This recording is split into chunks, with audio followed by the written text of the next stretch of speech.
Good evening, this is Goldie, also known as Mr. Anecdotal, Mr. Pasty, and the Talking Head. It's Wednesday, June 22nd, 2011. Remember, most importantly, I rant so you don't have to. If I don't have your email and you'd like to receive the script of each show, send your email to my new email address, which is goldyrant@gmail.com. So the presidential election is off and running, and it's fun, and it does matter. Just look at what the Supreme Court did to class action lawsuits this week with a ruling in favor of Walmart, because they are too big, is what the Supreme Court said. Rick Perry just added an anti-TSA groping bill to the special session in Texas, and it is a BS bone to the Tea Party. It will shore up his states' rights and pro-civil liberties message for his run. Message, message, message. That's all we're hearing. I've listed a new interesting blog that somebody sent me. It's at kingofirony.wordpress.com. Check it out. Here's a brief summary of what I'm going to talk about today. I'm going to talk about the report that we had found the new enemy for our homeland, the new Goldstein, remember 1984, the new bin Laden, and his name is Zawahri. I'm going to talk about the connection of that new enemy with the undeclared war in Yemen and FBI administrative empowerment of illegal surveillance techniques. There was an article in the Dallas Morning News dated June 17, 2011 entitled Zawahri Takes Over Al-Qaeda. U.S. will pursue leader as it did bin Laden, says Joint Chiefs head. Some telling quotes. Osama bin Laden's longtime second-in-command, Ayman al-Zawahri, has taken control of Al-Qaeda, the group said Thursday. Marking the ascendancy of a man driven by hatred of the United States who helped plan the 9/11 attacks. He must already be planning a big attack to convince the skeptics that he is qualified as a leader. Still, the lawlessness gripping Yemen, a poor nation on the Arabian Peninsula, offers Al-Qaeda a rare opportunity to gain a strategic foothold in the Arab world. He will send his best fighters and organizers there. Yemen is the closest target and a great start for al-Zawahri to realize his dream of an Islamic emirate, close quotes. There was an article, and that was some quotes from that article. There was a later article in the New York Times dated June 17, 2011 by Scott Shane. Al-Qaeda's selection of its chief is said to reflect its flaws. American counterterrorism officials all but welcomed the announcement on Thursday that Ayman al-Zawahri would succeed Osama bin Laden as leader of Al-Qaeda, arguing that his deep flaws are likely to weaken the core of the terrorist network. I want you to listen to this article. It's really important how clear they are on the assertions that they make. Defense Secretary Robert M. Gates said bin Laden had a peculiar charisma that I think Zawahri does not have. He also said there was evidence that bin Laden had been more operationally engaged than Mr. Zawahri, and that Mr. Zawahri's Egyptian roots and focus limited his appeal to militants from other countries. As for the fact that it took almost 7 weeks for Al-Qaeda to name a leader after a Navy SEAL team killed bin Laden in his Pakistan hideout, Mr. Gates added, it's probably tough to count votes when you're in a cave. And that led to laughter. Ha ha ha. Independent specialists largely agree that Mr. Zawahri is not an inspiring model for young militants, noting his lack of combat experience, his long history of ideological squabbles, and his abrasive manner and pedantic speeches, including a recent 6-part series of audio messages about Egypt that trailed well behind the events there. Mr. Wright, a fellow at the Center for Law and Security at the New York University School of Law, said Mr. Zawahri was influential in directing the Al-Qaeda network toward the mass murder of Americans. His fervor did not flag after 9/11. His wife and at least one daughter were killed during American airstrikes in Afghanistan in late 2001. Oh, so now he must hate us. Mr. Zawahri's recent effort to reshape his image in militant circles with an inclusive message was evident in the announcement from Al-Qaeda's General Command of Mr. Zawahri's elevation, posted on jihadist web forums on Thursday. Al-Qaeda leaders, the statement said, assure our affirmation and support of everyone who carries out jihad, regardless of nationality. It added, we do not differentiate between an Arab and a foreigner, except in piety and righteous deeds. He now inherits a central Qaeda organization that is under intense pressure, even as its ideology has spread and spawned dangerous affiliates in Yemen, North Africa, Somalia, and elsewhere. Central Intelligence Agency missile strikes from drone aircraft in Pakistan's tribal areas have killed many Qaeda operatives and have come close to hitting Mr. Zawahri himself. The strikes have made it far more difficult for the group to communicate, train, and plan attacks. The sense that al-Qaeda was being left by the Arab uprising had led to speculation that the group might bypass Mr. Zawahri and choose a younger, more charismatic leader. But given al-Qaeda's emphasis on rules and authority, most specialists believe the group's shura, or ruling council, had no choice but to name the man who had been so close to bin Laden for so long. Mr. Zawahri, who is believed to live in isolation in Pakistan, is a prodigious student, Mr. Brockman said. Last year, Mr. Zawahri published an updated edition of his memoir, Nights Under the Prophet's Banner. And Mr. Brockman said he was taken aback to discover that his own name appeared 10 times. It reminded me just how carefully he's watching us watch them, Mr. Brockman said. One dark tale from Mr. Zawahri's past is recounted in Growing Up bin Laden, a 2008 memoir by bin Laden's son, Omar bin Laden. He describes an episode in Afghanistan in the 1990s when a friend, a teenage boy, was raped by several men in the camp where they lived. The men snapped photos of the abuse and circulated them as a joke.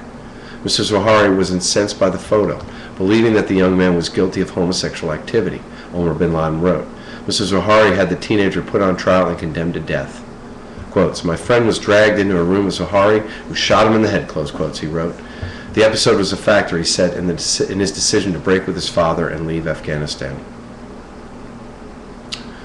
What a continuing pile of propaganda, or bullshit. But it's propaganda because it's effective. Look at how carefully they detail the history of Zawahri, making it look legitimate. Look how he killed a suspected gay man.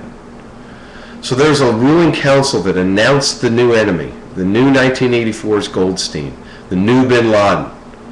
I predicted such an event would occur, and it has.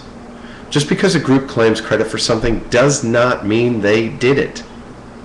Following the release of the lynching photo of bin Laden, I speculated that it would be the worst thing of all time for civil liberties, Gitmo, torture, surveillance, data gathering, defense spending, and the Patriot Act.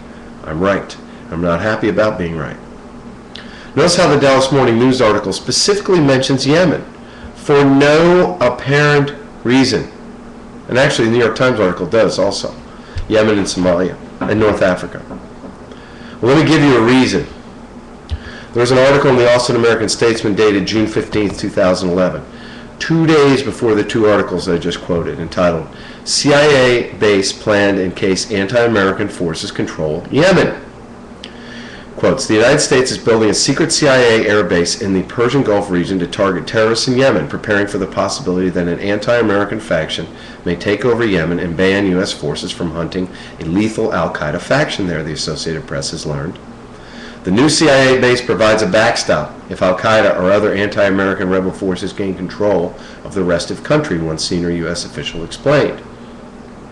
The White House has already increased the numbers of CIA officers in Yemen in anticipation of that possibility, and it has stepped up the schedule to construct the base from a 2-year timetable to a rushed 8 months.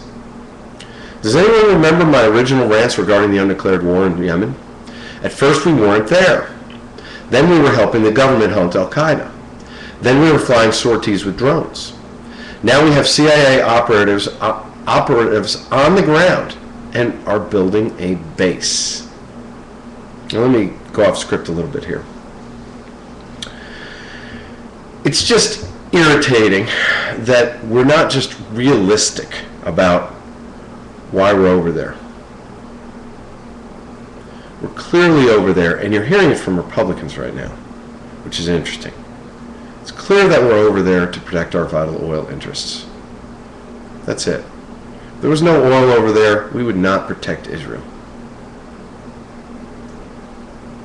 Who do you think is building that base? It's not the army. It's contractors. It's contractors building that base. It's Boeing selling the drones. It's defense contractors selling the bullets and bombs.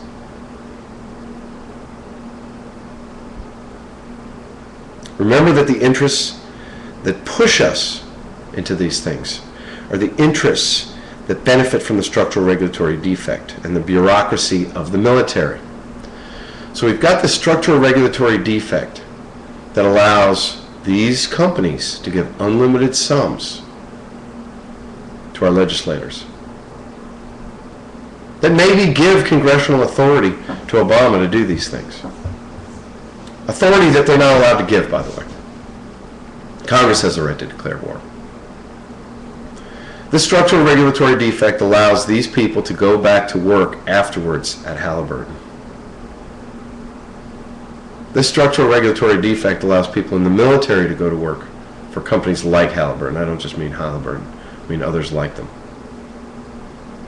This structural regulatory defect has our legislators continuing over and over and over again to try and be reelected, because there's no term limits. This structural regulatory defect allows these companies to give more than $100 per person. This structural regulatory defect allowed George Bush to get elected and elect a Supreme Court, and appoint a Supreme Court that is pro-corporation.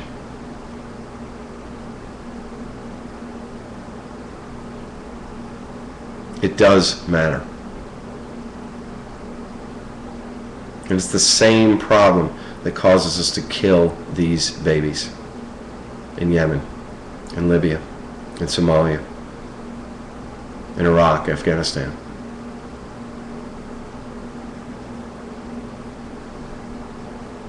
It matters. I've recently been yelling at anyone that supports the war in the 1.8 million barrel per day producing country that we are killing Libyan babies. I've stated that the method of determining a Democrat is if someone supports this war, they are a Democrat, because it is our guy doing the war. These are the same people that were anti-war when Bush was the president. I've been harping on the idea that we are killing Libyan babies, and I've stated that I felt that it was the responsibility of those that support this war to prove to me that we are not killing Libyan babies. Well, here's a little bit of evidence that we're killing Libyan babies. It's from an article in the Austin American Statesman dated June 20, 2011, entitled "NATO Airstrike May Have Killed Civilians in Libya" by David Kirkpatrick. Quotes, NATO acknowledged Sunday that an errant missile had destroyed a civilian home in the Libyan capital in the early morning, saying it may have killed civilians. It was the alliance's first such admission in the 3-month-long campaign of airstrikes against the military forces of Muammar Gaddafi. Reporters taken to the site and a nearby hospital saw at least 5 corpses, including those of a baby and a child. Now, there are going to be people saying, so you've shown me that one Libyan baby was killed. Oh well. If that's your argument, F you. There was an editorial in the New York Times that truly reflects the Democratic Party and not populist leanings of the newspaper, specifically regarding Libya. And I love the New York Times. There's an editorial, okay? Libya and the War Powers Act, published June 16, 2011. It would be hugely costly for this country's credibility, for the future of NATO, and for the people of Libya if Congress were to force President Obama to abandon military operations over Libya. However, Mr. Obama cannot evade his responsibility under the War Powers Act to seek congressional approval to continue the operation. The White House's argument for not doing so borders on sophistry, that U.S. operations do not involve sustained fighting or active exchanges of fire with hostile forces, nor do they involve the presence of U.S. ground troops, and thus are not the sort of hostilities covered by the Act. U.S. ground troops. This country's involvement in the air campaign is undeniably limited. Since the United States handed off command to the Europeans in early April, the Pentagon has provided refueling and surveillance for NATO planes, hit air defenses, and sent in armed, remotely piloted drones. This is the New York Times saying this, but the 1973 Act does not apply solely to boots on the ground, full-out shooting wars. It says that 60 or 90 days after notifying Congress of the introduction of armed forces into hostilities or into situations where imminent involvement in hostilities is clearly indicated, the President must receive congressional authorization or terminate the mission. No word games can get him off the hook. We support the Libya campaign, although like many Americans, we're frustrated that it has dragged on this long. We're eager to hear from the President about what additional non-military pressures he is rallying to finally end Colonel Muammar Gaddafi's murderous reign Listen to that message. What a bunch of message bullshit. Still, we have no doubt that if NATO had not intervened, thousands more Libyan civilians would have been slaughtered. Maybe like in the Sudan, or in Egypt now, or in Tunisia, or in Yemen, or in Somalia, or in the Congo. Oh, that wasn't in the editorial, that was me. Back to the editorial. The operation also had a unique international mandate for a United Nations Security Council resolution and an Arab League request to act. If Washington were to cut off its support now, the NATO campaign would unravel. The cost of relations with Europe and the unity of the military alliance would be enormous, likely felt all the way to Afghanistan. No matter how one sees this mission, the War Powers Act is an essential balance to the White House's, any White House's, power to wage war. Carrying out an exception for drones or airstrikes would be a dangerous precedent, especially in an era when so much fighting can be done from the air and by remote control. We are deeply skeptical of the motivations of at least some of the politicians suddenly championing the War Powers Act, which I mentioned, beginning with House Speaker John Boehner. As Politico reported, Mr. Boehner voted to repeal the law in 1995, and in a 1999 press release during the debate over Kosovo, he called the act constitutionally suspect and warned against tying the hands of future presidents. Asked about the shift, the spokesman for Mr. Boehner said that, regardless of his personal views, the Speaker has an institutional obligation to enforce the laws of the land. Perhaps, but this looks a lot like every other maneuver by Republicans determined to block Mr. Obama at every turn, no matter the costs. These are the same folks eager to play chicken with the debt limit, even if it risks bringing the financial markets crashing down. Would they really cut off American support to the NATO mission in Libya, even if it risks bringing the alliance crashing down? We shudder to think. Partisan brinkmanship or not, Mr. Obama doesn't have a choice. He needs to go to the Congress and make his case. Congress then needs to authorize continued American support for NATO's air campaign over Libya. So we have a photograph of a lynching of bin Laden. We have a report of the ascension of the new public enemy number one in his place. There's a report that he plans to go to Yemen, that new number one public enemy. There's a report that we have troops on the ground in Yemen and that we are building a base there. We have a continuing incursion in an oil-producing country and the cover-up of civilian casualties. We have the Obama apologists at the New York Times supporting this baby-killing war. We also have disturbing news on the surveillance front as a result of all of this crap. There was an article in the Austin American-Statesman dated June 13, 2011 by Charlie Savage entitled, FBI Soon to Expand Agents' Reach in Investigations. The Federal Bureau of Investigation is giving significant new powers to its roughly 14,000 agents. This is the FBI giving its own power, allowing them more leeway to search databases, go through household trash, or use surveillance teams to scrutinize the lives of people who have attracted their attention. The new rules add to several measures taken in the past decade, think since 9/11, to give agents more latitude as they search for signs of criminal or terrorist activity. Some of the most notable changes apply to the lowest level of investigation, called an assessment. The category, created in December 2008, look at the significance of the timing after the presidential election but before the inauguration, allows agents to look into people and organizations proactively and without firm evidence for suspecting criminal or terrorist activity. Under current rules, agents must open such an inquiry before they can search for information about a person in a commercial or law enforcement database. Under the new rules, agents will be allowed to search such databases without making a record. Michael German, a former FBI agent who is now a lawyer for the ACLU, said the change would make it harder to detect and deter inappropriate use of databases for personal purposes, or let's say political purposes. So right now that's the end of it. So right now is the perfect time for the FBI to grab more power, as they infer that these powers are needed to get to the next bin Laden, al-Zawahri, and that the existing Patriot Act powers were critical to getting bin Laden and to be able to get al-Zawahri.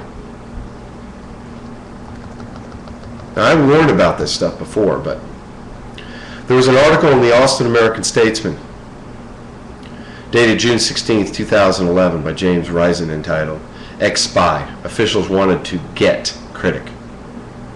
A former senior CIA official says that officials in the Bush White House sought damaging personal information on a prominent U.S. critic of the Iraq War in order to discredit him. Glenn L. Carl, a former CIA official who was a top counterterrorism official during the administration of President George W. Bush, said the White House at least twice asked intelligence officials to gather sensitive information on Juan Cole, a University of Michigan professor who writes an influential blog that criticized the war. Since a series of Watergate-era abuses involving spying on White House political enemies, the CIA and other spy agencies have been prohibited from collecting intelligence concerning the activities of American citizens inside the United States. Except, of course, following the passage of the Patriot Act, the new FBI manual alluded to earlier, and current activities that are contrary to that statement. I remember warning people, Republicans, during the Bush years, are you okay with Hillary Clinton using the FBI or CIA to check your bank records because you gave money to Republican causes? They were unanimous in their response. Hell no. Well, do you really think that the Obama White House is not using everything at its disposal to get reelected?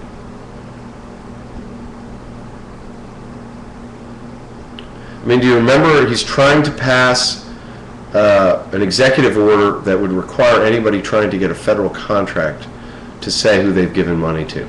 As I've talked about with the structural regulatory defect, it would be helpful, generally, to have that. But the fact is, if you voted for a Republican, if you gave money to a Republican, you may not get that contract. May not, probably won't.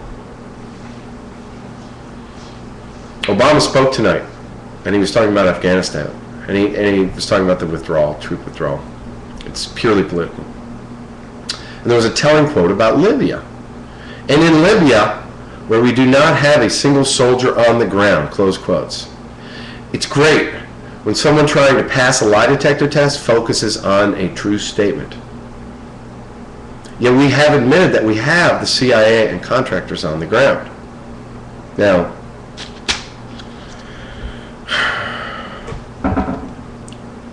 I've been doing this rant for over a year. And I said that the main reason for the rant was to keep me sane, get the stuff out of my head, and keep me from arguing with idiots.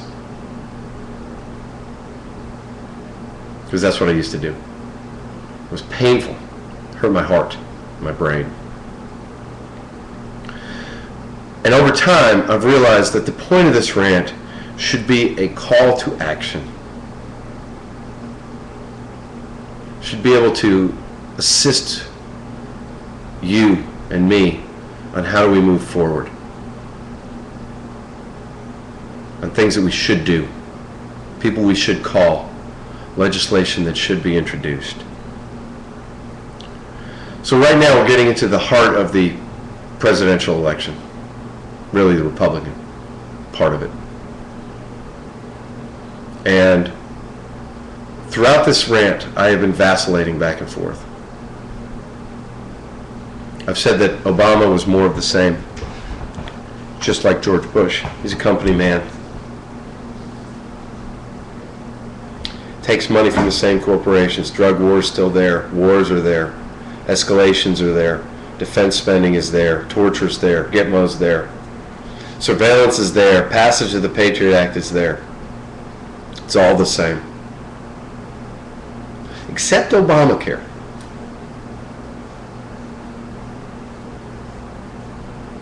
And help for public unions. Assistance for public unions. Listening to public unions. Because they're voters. They vote Democratic. So what I need to try and figure out is, should we vote for Obama or Rick Perry / Bachmann in the next presidential election? I've talked about how maybe it would have been better if McCain had won, because the pendulum would have stayed. And if he had gone into Libya, you would have already had this massive, huge chunk of anti-war activists, Democratic anti-war activists. You wouldn't have had the Tea Party, though. The Tea Party was created when Obama was elected.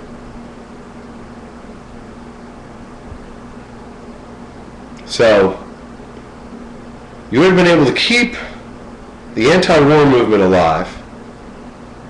It would have only been Democratic Party. And you wouldn't have had Obamacare. The rest of it probably would have been the same, except that McCain is anti-torture. So maybe you would have had some action on that front. Now we know that these guys did TARP and QE1 and QE2, quantitative easings, putting a lot of money into the system, keeping interest rates low.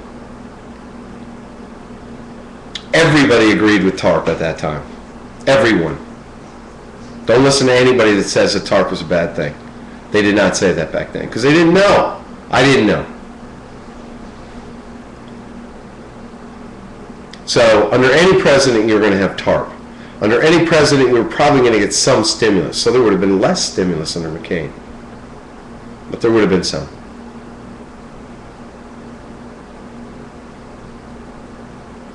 I don't know the answer on that one. As far as Obamacare goes, or universal health care, the system is cratering. The healthcare system is cratering due to costs.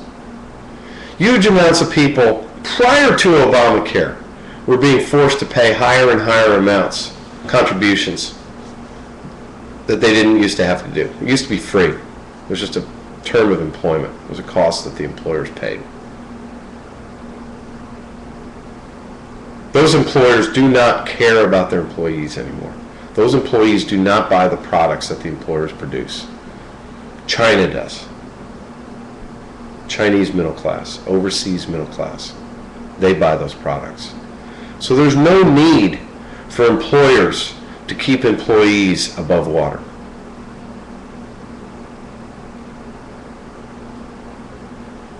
So I'm trying to analyze here each of the items that may not have happened.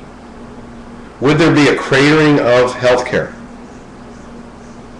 I think it would have happened anyway, and we would have gotten some type of universal healthcare.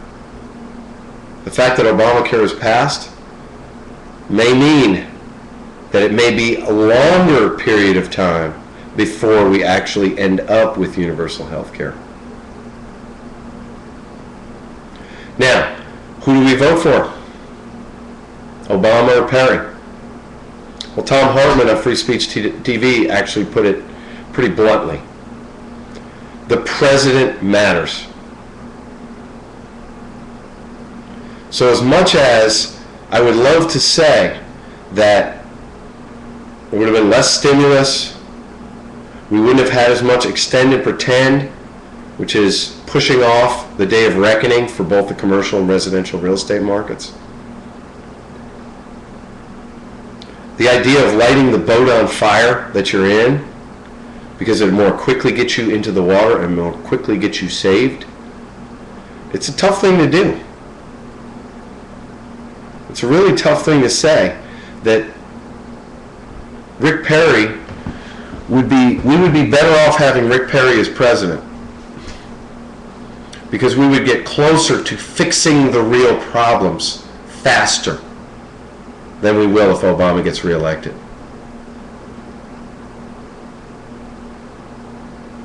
Who do we vote for? The problem is the difficulty of getting constitutional amendments through. Constitutional amendments to fix the structural regulatory defect is really hard to do. So if right now there was a 5-4 Democratic Party appointed Supreme Court, some of these structural problems would not exist. If George Bush had not been elected president in 2000, John Roberts and Samuel Alito would not be there. And we would not have had Citizens United. So it looks like, as painful and as strung out as the American economy is going to be, as of right now, God, and it's so painful to say, we cannot have a Republican in the White House because of what it does to the Supreme Court. corporation has a free speech right to donate as much as it can to a legislative or presidential race? It's the worst thing. That is the worst thing for our political system. That is the worst case in the last 20 years for our political system. Worst.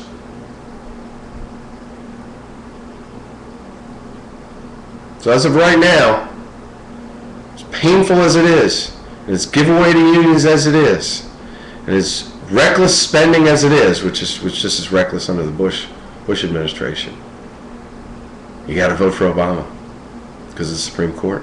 That's the price.